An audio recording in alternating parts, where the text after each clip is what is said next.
What's up, guys? It's your boy, Reese Boy. We are having Quaker's Oats Strawberry Oatmeal 8-pack, guys. This is my niece's favorite oatmeal.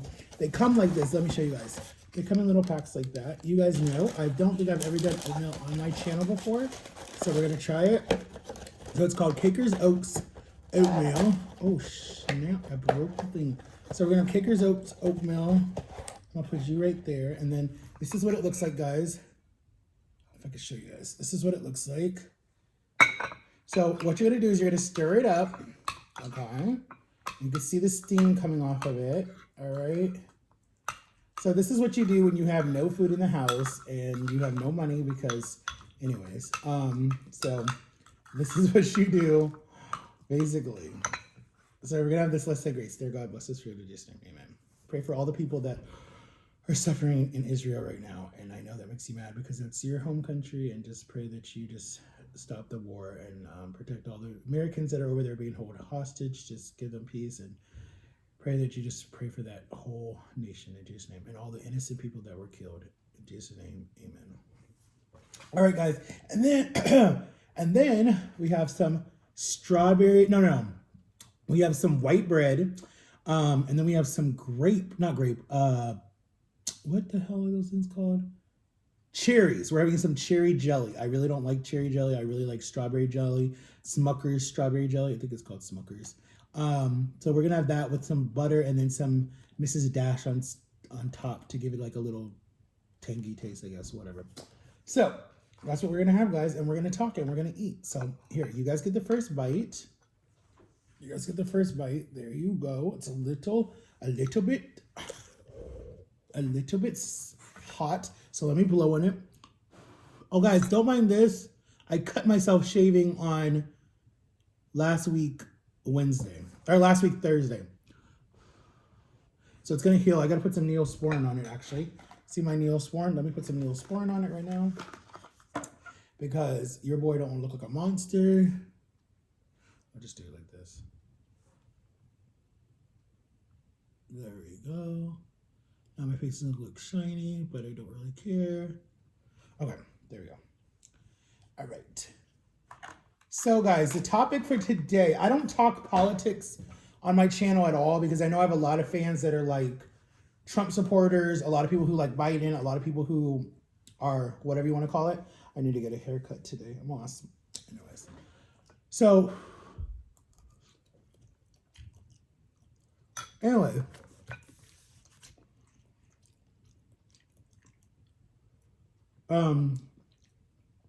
What I was going to say was, it tastes really good. Strawberry oatmeal. It's really good, guys.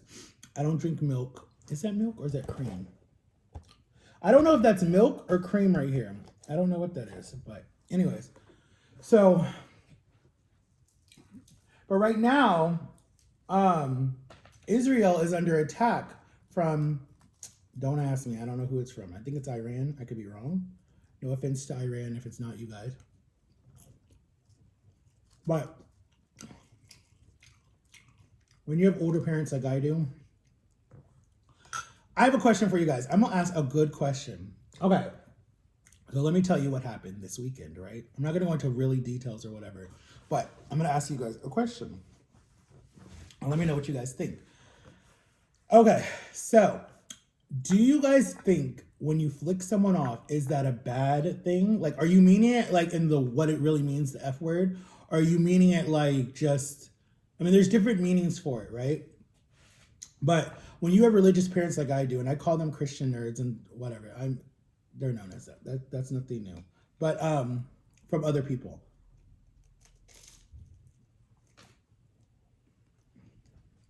The problem is just no one has the balls to say it to their face. I do. I don't care. It's not being disrespectful. It's the truth, because if they're going to call you fat and whatever and think that they're helping the situation, they're not helping the situation when you tell me that. Like, literally, guys, why I was as big, I'm getting big again, I'm not gonna deny it, but why I was as big as I was because people kept saying you're fat, or you're doing this or you're doing that or you're eating too much. That didn't inspire me to be like, oh, they're calling me fat, let me go lose weight. That's not how my brain works. That makes me go, oh, you want to say I'm fat? All right, I'm gonna die, and then let's see if you say that at my funeral. That's what that does to me. That doesn't make me want to be like, oh, let me go lose weight. I know that works for some people, but y'all know my brain is messed up because my mom was a drug addict. Okay, you all know that. I honestly wish, if I'm being completely honest with you guys, I wish I was anorexic because I'd have been dead already and it would just sort of been a done deal. But being overweight, it takes years before your body actually starts to break down. I mean, look, it took me almost 29 years for my body to be like, hello, wake up. You know, and I still could die right now because the type of surgery that I did, the tiniest little thing, any type of like sickness, illness, anything. And because my immune system is super weak, I'm anemic, I could definitely die quicker. But for whatever reason, God is keeping me on this earth. I don't know what it is. My son says it's for me to be here for him. My parents think that God has a purpose for me, but the way that they treat me, you would think, okay. And then my sister says it's because I'm loving and caring and I have a big heart. And I'm like, that's true. But I don't see it. I don't see it at all. I'm frustrated at myself for allowing myself to get big again because I was doing so good. But, oh, Lily, thank you for what you said. That meant so much to me because I forgot that my whole channel is about people not putting labels on their children. And I forgot. And you reminded me when you said that message. So thank you for that. That meant a lot to me. I love you a lot. I love you and John a lot. And your girls. You guys are like family. You guys will always be family to me.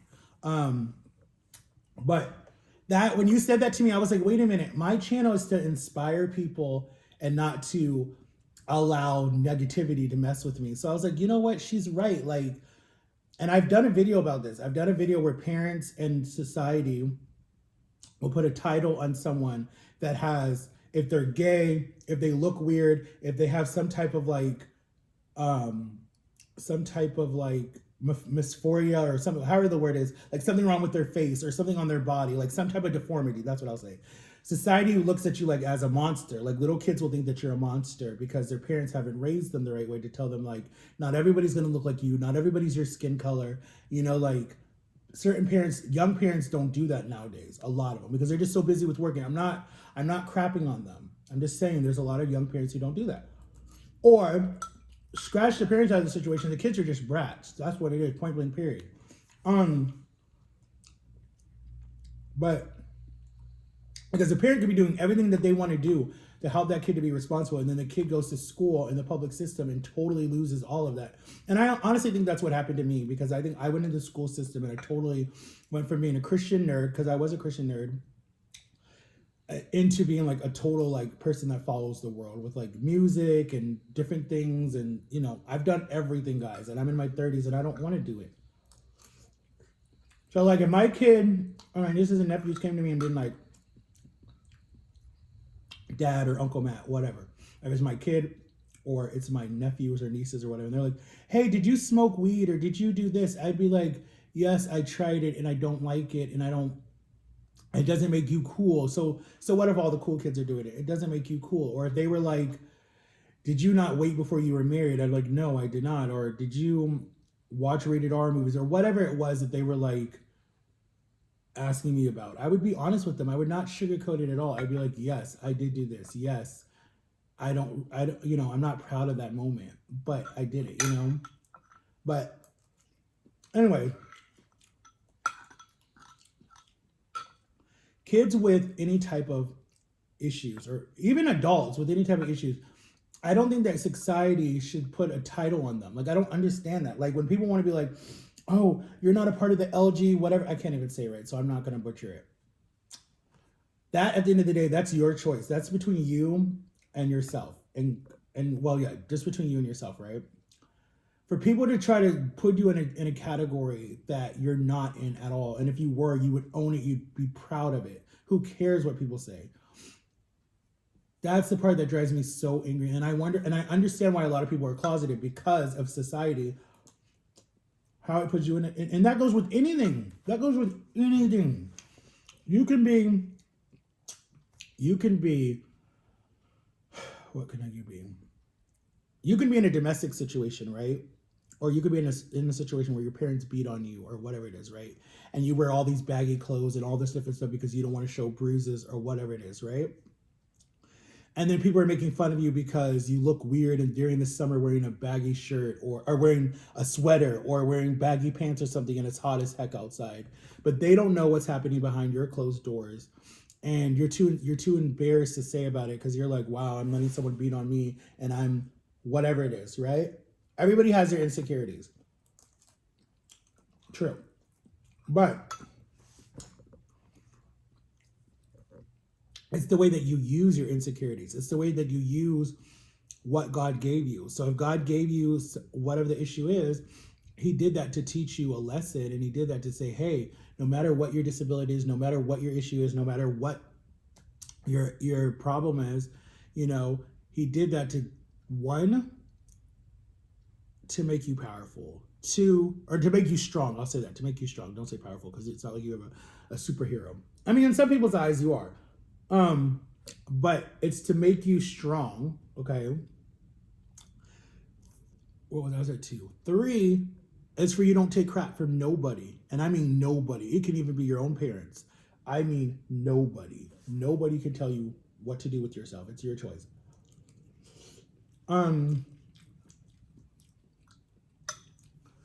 But for someone to like bully you into making you admit to something or bully you into making you feel less than and making you feel weak, like I said again, most bullies are being bullied somewhere else. Like it doesn't matter what type of bullying it is.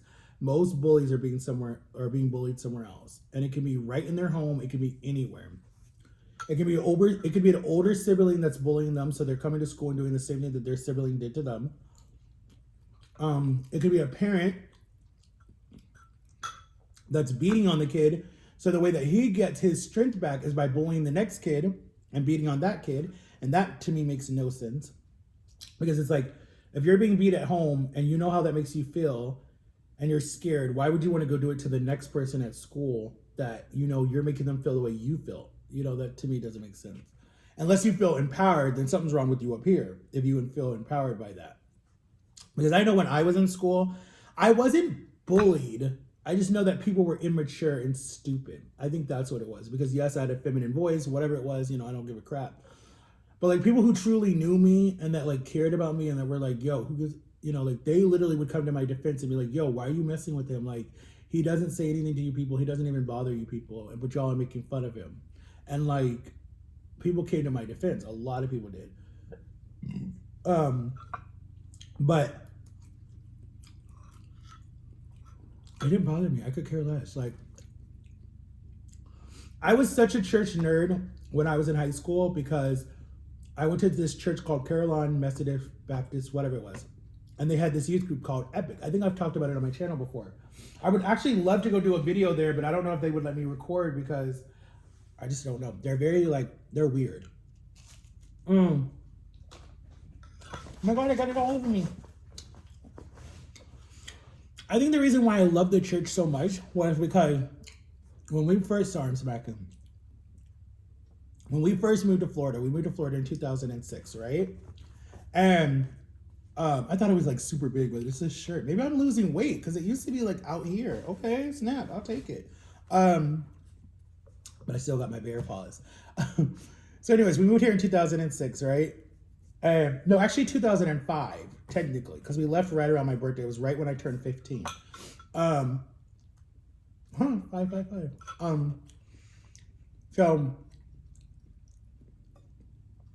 we moved here when I was 15, or I just turned 15.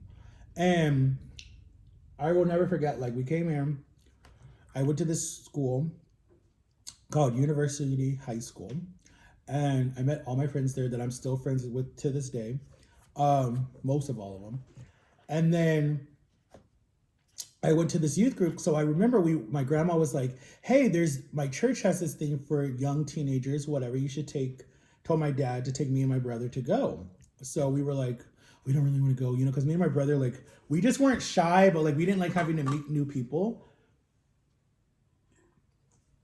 So I remember we did the walkthrough of the church. I remember Stephanie. I'll never forget Stephanie. Stephanie, was it Stephanie? I forget her name, but I had the biggest crush on her. But I remember she took us on the walkthrough and everything, and it was and my brother fell in love because in the corner of the youth group there was all these Xbox 360s, Xbox, because Halo was big at that time. The game Halo was big at that time, so they were all in the corner playing Halo. I remember they had like this concession stand that sold like soda, cream soda, lattes. Like they had a Starbucks thing in there. It was like and smoothies and then hot dogs and pizza and chips. That's what they sold in there. All from Sam's Club, But it was really cool. And no parents were allowed. So I thought that was awesome. So it's like you can have a crappy week with your parents, but as soon as like Wednesday night and then Sunday night comes, you're away from your parents. So you're basically in church twice a day or twice a week in church. So I love that because like I was going crazy in my grandparents' house because my brother would do this thing where he would start an issue.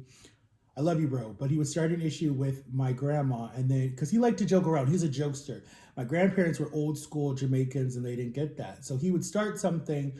My grandma would flip out. My mom would come home, or they would come home from work, because my mom worked at this school, and my mom would be like, "Boys, get in the car, let's go." And we literally learned all of Orlando when we first moved here because she was not going to make us sit in that, and she would get in screaming matches with my grandma and start crying. And I remember my dad would call us and be like, "Where are you?" And we're like, "We're driving downtown Orlando," or wherever we were.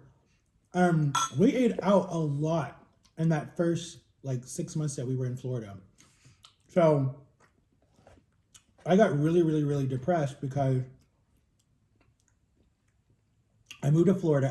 I didn't really have a lot of friends at that time when I first moved here. And then I attempted to do something, was Baker acted, stayed like I want to say a week in the hospital. But we had a big play coming up. Like I think it was in November. We had a big Christmas play coming up that I was a part of. And I remember like the doctor that came and saw me the next morning was like, "You're not depressed. You just moved to a new place and you're scared. And I'm just going to keep an eye on you. I'll check on you like once a month or something like that. But I'm going to release you." So he released me. I came home, went right into the church. And then like the church knew, like certain people in the church knew, like, "What was wrong with you? Blah, blah, blah, blah." But I'm promising you not, guys. I literally took my depression and I learned everybody in that church. Everybody knew who I was. I hold the doors. I was like a greeter for the church. Like kids literally would come back to the church. Well, they weren't kids because they were my age. They would literally come back just because of me, because I was the one who ended up showing people around the youth group. And they were like, "Oh my God, do you love it? Is it funny?" Like really shy people. And I don't know what it is, but I can like get shy people to talk to me. I don't know what it is. I don't know if I'm not patting myself on the back, but it's true. Like I can get a shy person to talk to me, or anybody really. So they're like, "Do you come?" And I'm like, "Yeah, I'm here every Sunday, every Wednesday night." And my job was to be a greeter. So these people that were in really, really, really, really, really bad situations, right, would come to church just because I was there every Sunday, every Wednesday. And then they just became a part of the group. Like there was this guy I had a friend named John and a friend named Josh, who both were in situations that just weren't the best for them. Both had really stepdads that they didn't like or whatever. That's it, right? And then I had my friend Brett that our friendship was just crazy. Because like people got jealous. Like I don't know what it was, but people literally got jealous of like being friends with me. Like so many people wanted to be friends with me and they wanted to be like my five, like my closest people. And I was like, you can't, because I'm like, I had people outside of the church that I was super close with that were like my best friends. And then I had people inside the church so I remember like my first best friend in the church, and I will never forget this. His name was Jeff. And his dad lived in Tennessee, so he would go back and forth between his dad and his mom's house. And his mom lived here, and his stepdad and his sister. So we became like, I remember I saw him one day. We were having a big sleepover. Our church would it's called a lock-in. Our church would do these things where they lock you into the church, but you play video games and stuff and stay up all night if you want, right? All night. Well, technically, you stay up until about midnight, and then they make you go to bed, and they put the girls upstairs and the boys downstairs, and then they take your phones because they don't want you texting all night. So, but it was fun. It was really fun because like the guys would like guard the doors, and that was my job to not like let anyone go be with the girls. So you like literally had to like sleep in front of the door. And then people would just stay up laughing and joking all night. And I'm like, in my head, I'm thinking, how are you gonna get all these hyper kids to go to sleep? Like that makes no sense to me. Like that's not gonna work. And people literally went because it'd already be like midnight. People would stay up, and then breakfast was like right at 6 o'clock, and we would have like eggs and waffles and bacon and all this stuff, and cereal, and be like half awake. But that was family to me. Like that, I literally felt safe in that situation. I really felt safe. Um, and then I remember Jeff came to that lock-in, and we became talking and whatever. We became like being friends. I can't talk. We became friends fast, but I remember I was at my friend Kyle's house who wanted to be my best friend at the time, and Jeff didn't like that. And I remember we left church. I spent the weekend with Kyle at his house and his sister who was adopted and was super cool. And I remember Jeff sent a text or called me or something. And back then we had MySpace. MySpace was a big thing back then. And so whatever you put on your feed on MySpace, you know, like how TikTok or Instagram makes it official, Instagram official or whatever. So if the girl ended up on your page, that means you guys were dating back then. So on my page, I had my girlfriend, Feliciana, shout out to you. I had Feliciana on my page so people knew I was in a relationship. And then I listed all my friends, right? And I think, yeah, I listed all my friends on there. And then I remember my best friend outside of the church, he made me a MySpace with cars and all this different stuff. And he put a Cadillac Escalade, and you could just basically change the color to whatever you wanted and have music when people first went on your page. The music would start playing, and I miss MySpace. It was so cool back then. And that's how people hooked up too. So I remember on his Facebook, because a lot of the kids that I hanged out with were not allowed to do social media because they're kids. I'm a kid too. And, you know, that's how people get kidnapped. So a lot of kids weren't allowed to do social media. So kids would have to sneak back then. Y'all have it easy now. You had to sneak back then and then erase your history so your parents couldn't find it, because parents were always checking people's phones and their I didn't have a laptop at the time, but they were checking like their phones and stuff. My parents didn't really act like that, thank God. They weren't like that controlling because they knew I was in the church. So they're like, what trouble can Matthew get in? So they didn't really like make a big deal about it. I had more freedom then than I do now, honestly. And that's funny. That's so funny. You would think in your teen years they would be super controlling, but I guess I was a nerd. And the world didn't mess with my head yet. So anyway, so I remember I was on his Facebook page and it said girlfriend, and then it said best friend, and then there was a picture of me, and I'm like, wait a minute, we're best friends? So like, when did we make? So I remember calling him like, yo, and he came over and he's like, yeah, you're my best friend. I was like, for real? And then at first I'm thinking like, that's really too fast, like for someone to just be your best friend that fast. Because usually, you know, you have to do stuff with the people, hang out with them, go to like hang out with them, whatever, before someone's your best friend. But in his sense, it was his parents got a divorce. He felt safe with me, and he felt just safe. He felt like he could tell me anything, and he did. He told me a lot of different stuff, and he's just like, it's just something about you. He's like, you just make people feel safe, and he's like, I want to be number one. I want to be your number one best friend. And then Kyle's like, well, why I want to be your number one best friend? And I'm just like, and then his sister's like, well, I'm his best friend, and I'm just like, all of you are my best friends. Like I just made it point blank period. But basically, I believe in loyalty. 100% I believe in loyalty. When someone tells you that they're in a relation, and it can be boyfriend, girlfriend relationships, or mother and whatever. Me, myself, I believe in loyalty. If someone tells you, I love you, I got your back, I don't want anything to happen to you, I'm not going to set you up, you're my family, whatever, then leave it at that and stop trying to mess with the person's head. Because me, where I'm at right now in my life, if you show your colors to me too many times, I pull away. I slowly pull away, because it's like, in my mind, it's like, I can't emotionally let you in again. Like, and I'm in a situation right now where that's where I feel like, I honestly feel like in some of my relationships, it's like that pain that I felt when I broke up with my ex for good, and I hate bringing her up a lot, but I have a right to talk about her because that's a part of my life. And if she was here, she would explain it too. The love that we had for each other was so, it was crippling. Like it literally was crippling. Like I will never forget that love. Like that pain hurt so bad that I ended up in the hospital with it emotionally. I was having a panic attack. I think that's when I had my first panic attack at 20. 21. I think I was 21. Yeah, my first panic attack at 21. Yep, I think that was my first panic attack. And then that's when they diagnosed me with panic attacks and PTSD because of what happened when I was, in the clink. But, and anxiety attacks. And no, anxiety came way later. But I don't ever want to feel that love again because it's not that I don't want it. It's just that, honestly, if I'm being completely honest, I don't think my heart could take it. I really don't, because I've been in some situations lately that I don't know how to explain it. I don't know how to explain it. It's just like with my parents, and I hate to say this, and I know people are watching, it's like, I don't want to say that I don't care about them. I do. If something happened to them, I would be sad. But it wouldn't be to the point of like, I'm falling apart and I'm falling down. Like, I would just be, oh, that's life. Let's keep going. Because I've already dealt with 2 deaths in my life. And though they both hurt, but how do I explain that? Like, it's scary when you get to this point in your life. And I never knew that you get to this point in your life.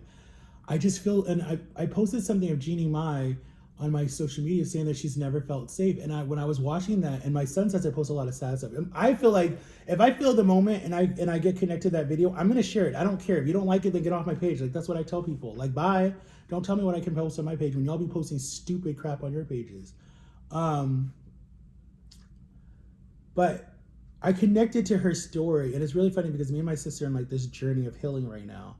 And I connected with her story when she said, I've never felt safe ever in her whole life. And you guys should really listen to a lot of her stuff because she has a testimony about what she went through in her life. And now she never wanted to get married, or she never wanted to have a child. She has a child now with young Jeezy. And supposedly they're getting a divorce. No one's really said anything from their camp, so I don't know if it's true or not. I just know how the media likes to lie. This is her second marriage. This is Jeezy's first marriage, I think. But they got a baby. She never wanted a baby. The whole time on the reel, she said, I don't want kids. I don't think I'd be a good mom. And she's so good with her baby. And I'm not saying my life is anything like hers, but what I'm saying, when she said, I've never, ever felt safe, I was like, you know what? I was like, I don't think I have ever. I really don't think I have ever. And I can honestly say, I don't think I've ever has had a mom in my life. I've always felt like I've had a dictator. Like, to me, what a mother should do is hold their child, go do stuff with their child, laugh with their child, be gentle, very gentle with their child. Their child feels safe when they come home from school to tell their mother stuff. I've never had that. I've always had to deal with, like, I remember when I first moved here and I went to school and they were helping me with my English or something. I forget what it was. And the teacher was like, Miss Stone. She was our first period class. And it was English. And I remember she wanted me to read something in front of the whole class. And I did it. And I remember I was so proud of myself. And she's like, do you want to tell your mom? And I was like, yeah. And I remember, like, we called my mom because she was working at the front desk. And we called her, and instead of her being like so excited for me, she's like, oh, that's cool. And she's like, I taught you that. And I'm just like, and I hang up. I was like, wow. I'm like, okay, that's the last time I do that. And I was 15. I was 15 at the time. And I said, you know what? I was like, you know what? I'm done. Like, I was so, like, I think that's when I checked out. I was like, you're not a mom. You're literally just like a dictator. Like, I live in a boarding school and you're the head person. And that's literally how I felt my whole life. So when I see people cuddling and they're happy with their mom and their mom shows them love and all that different stuff, I never had that. People might say, yes, you did. No. They adopted me. They wanted me. They got stuck with me. They did what they thought God wanted them to do, even though I think it was selfish. And they've kept me alive, yes. But that's not being a mother. That's just making sure your child stays alive. That's it. There's so much more of being a mother. It's the nurturing, it's the love, it's the compassion, it's the understanding, it's the wanting to do something with your child. I can't tell you the last time me and my mom went and did something, just the two of us. I can't, because there hasn't been one. I don't know one. Even when we lived in Ohio, she had so many other kids to take care of, and I'm giving her that. Like, that, I don't blame her for. But that connection, That mothering instinct, no, it's never been there. It's never been there. Mm-mm. And as I get older, I'm seeing that. And yes, I might be a shitty parent to my son right now, and I get that, and I totally apologize for that. But at the same time, I'm learning as he's learning of whatever, and I'm like taking baby steps too. And I'm trying to always come back and apologize to him and be like, yo, this is what I did, da, da, da, da. And not ever just like never apologize, because I never, ever, ever, ever, ever, and I'm 34 years old, have ever heard my parents apologize. Ever. Ever. To me. Never. I think my dad apologized the first time last night. That was it. But I've never, ever heard it come out of my mom's mouth. Ever. Ever been like, Matt, I'm sorry, I overreacted, or Matt, da da da da. It's always been justified the next day with this, well, this is what I meant, and this is how it came out, and da da da da. It's like, no, that's not how it came out. Like, you're just trying to justify because you want to feel like you're in control. And I don't care who sends this to her. I really don't anymore. I don't. Like, I'm barely even talking to them. But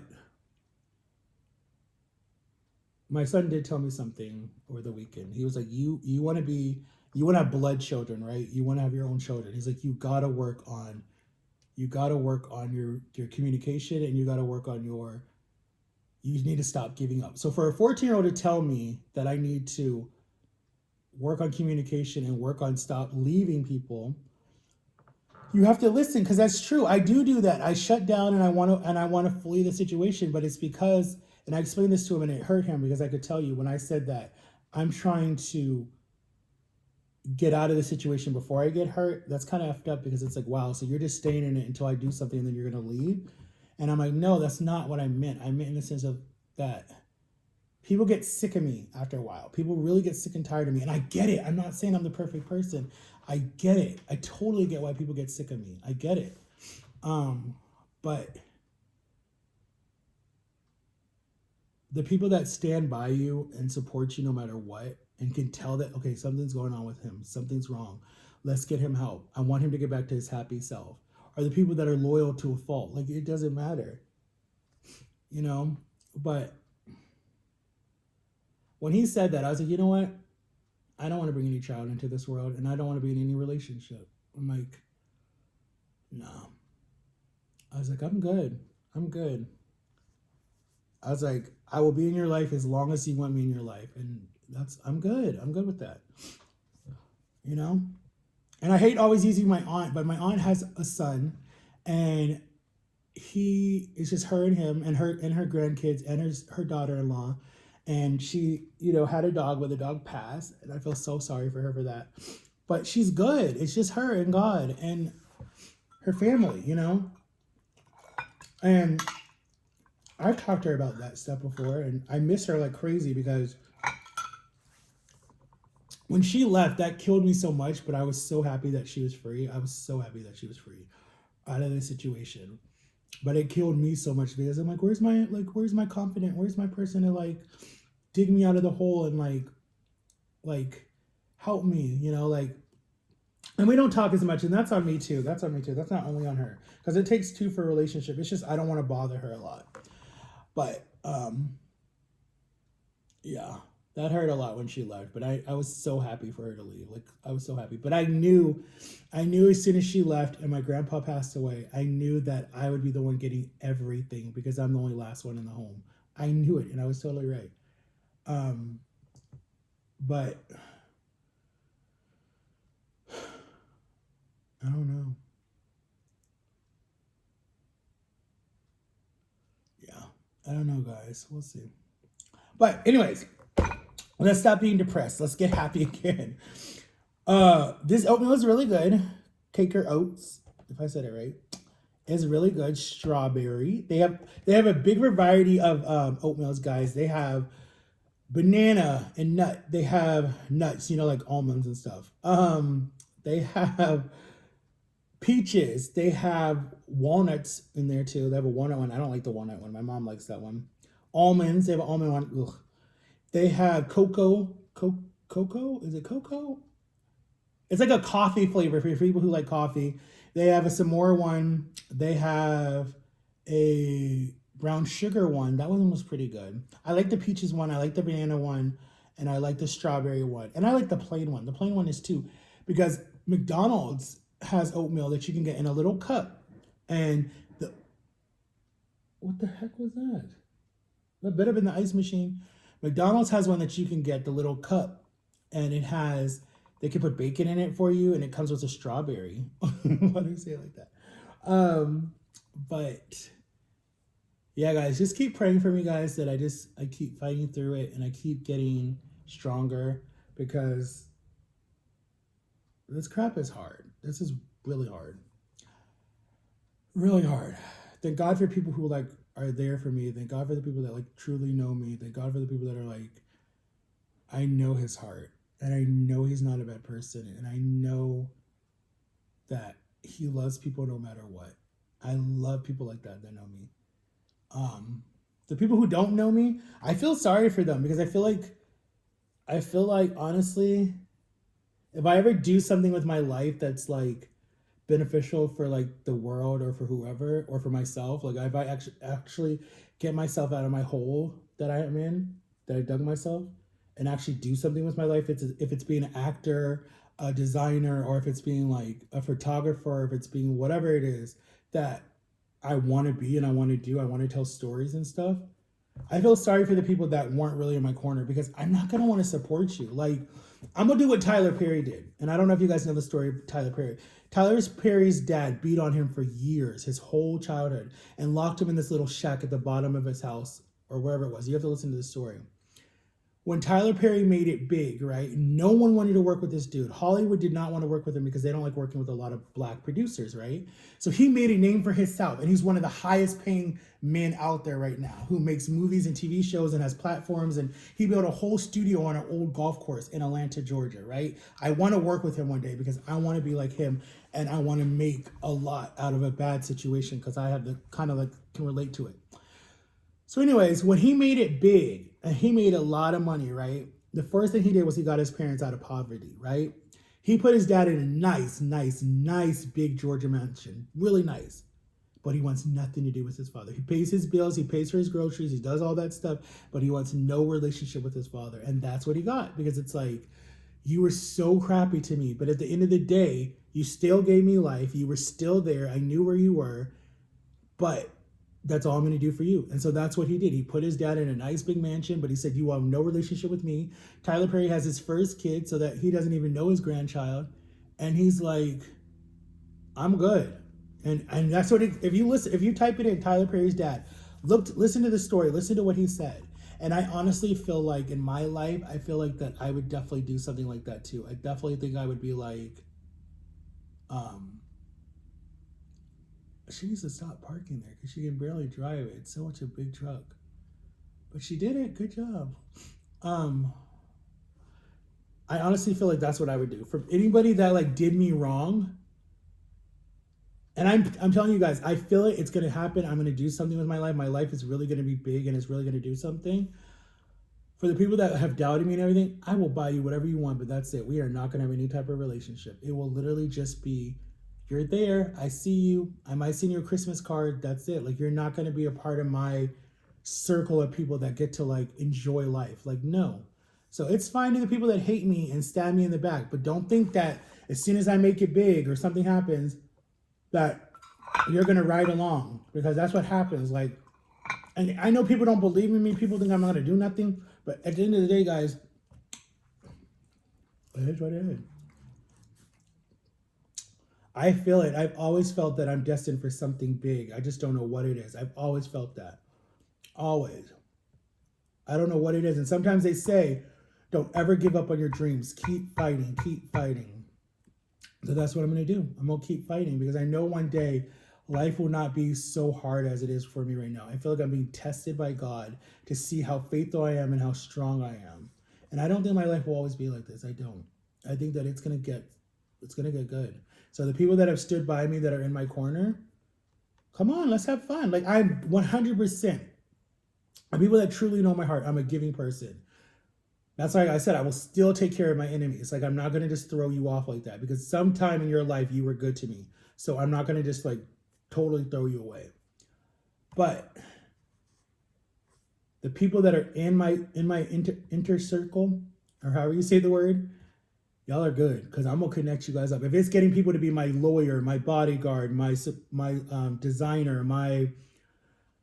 my entourage, my manager. I mean, like, there's so many different people that I look at and I'm like, okay, that's what I would hire you for. This is what I would want you to do. Like, there are people that I truly, truly trust that I know would take care of me and not stab me in the back when they're not looking. Like, there's a lot of people.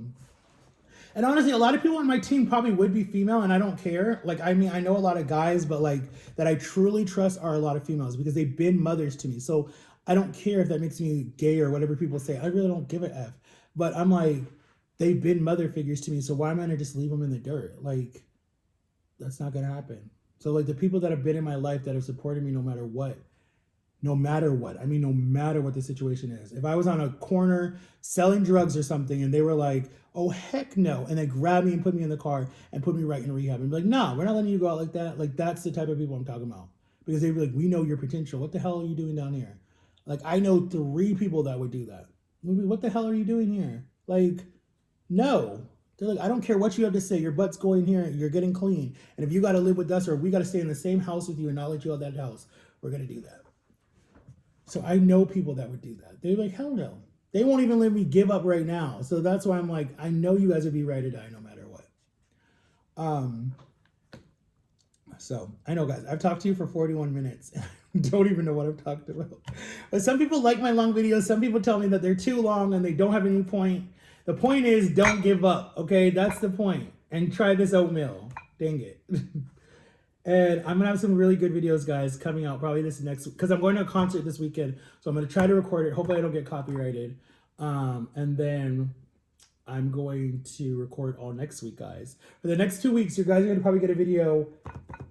I'm going to try to post a video every Friday for the next week. So you guys have the 13th. I'm going to post a video that day. That's the day of the concert. And then you guys have the following week. That is the 20th. I'm posting a video. That's that Friday. Excuse me. And then the 27th will be my next video.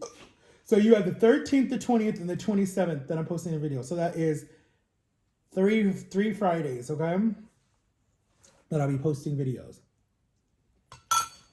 So you guys get excited. And I finished my oatmeal. I'm actually kind of full. But I didn't finish my bread. You see, I don't like carbs that much. But some people say, yeah, you do. You're a liar. You finished stuff off video. You know what? Get on your little scooter and come over here and see what I finished off camera. But anyways, I love you guys. Have an awesome day, guys. Can we please, guys, I'm begging you, even if you don't watch my channel, can we please get me to 4K? All you have to do is probably get you what? I want to say like maybe 20 people, 20 or more, because I don't know numbers that well, even though math was my favorite subject in school, to subscribe to my channel. I'm literally at 3,888K, right? And y'all need to do something, please, because I've been at that since COVID, since 2020.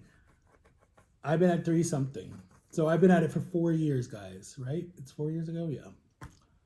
Come on. Can that be your guys' gift for me at the end of the year? If you guys get me to 4K, right? We'll do a big party, right? We'll do a big party. We'll get balloons that say 4K behind me. And it'll be like me, Jama, and whoever else I could drag in that video.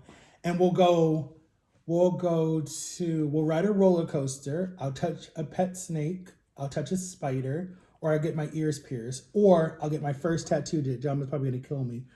I'll get that, okay? So you guys choose out of those what you would do if we get me to 4K. Or I'll tell you my biggest secret that I have. And I don't even know what the hell it is, but I'll tell you what it is. Okay, guys, I love you. Make sure to like and subscribe. Turn on the notification bell. See y'all on Friday with a video, hopefully, if I remember to record. And stay safe. Know your worth. And go watch last week's video. Me and my son are going to do a channel together. I think we're going to do mukbangs. I think we're going to try different foods. So let me know what you guys want me and him to do, what type of video. And I will record it and let you guys know so you guys can check it out. All right, peace. Where's my ashy hands? Bye.